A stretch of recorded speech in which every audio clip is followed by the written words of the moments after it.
गणेशोत्सव हा उत्सवाचा आणि श्रद्धेचा महापर्व असला तरी कायदा व नियमांचे पालन करणं ही आपल्या सर्वांची जबाबदारी आहे। तिरोडा पोलीस स्टेशन तर्फे अशाच उद्देशाने एक महत्त्वपूर्ण बैठक घेण्यात आली।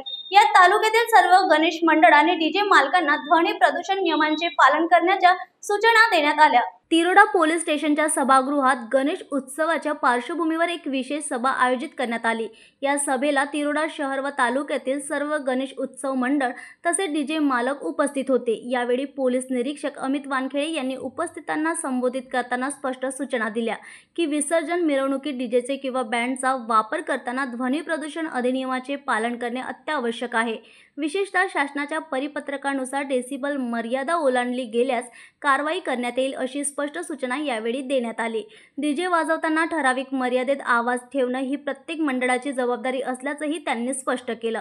सभेला सर्व गणेश मंडळाचे प्रतिनिधी आणि डीजे चालक आवर्जून उपस्थित होते। न्यूज एक्सप्रेससाठी तिरोड्याहून भूपेंद्र रंगारी यांची रिपोर्ट। नमस्कार, मी पोलीस निरीक्षक अमित वानखेडे, पोलीस स्टेशन तिरोडा।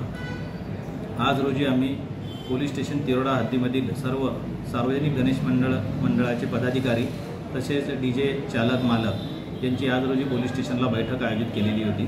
त्या बैठकीमध्ये आम्ही पोलीस स्टेशनतर्फे सर्वांना सूचना दिलेल्या आहेत की आगामी गणेशोत्सव साजरा करताना आपण विसर्जन मिरवणुकीमध्ये ज्या प्रकारे आपण डीजे किंवा बँडचा वापर करतोय तर त्यांना आपण या मीटिंगमध्ये प्रामुख्याने साऊंड पोल्युशन अधिनियमबाबत सूचना दिलेल्या आहेत। तसेच डीजे चालक मालक यांना सुद्धा आपण नोटीस दिलेल्या आहेत की कोणत्याही प्रकारे आपण सार्वजनिक उत्सव मिरवणुकीमध्ये साऊंड पोल्युशन अधिनियमचं उल्लंघन झालं नाही पाहिजे।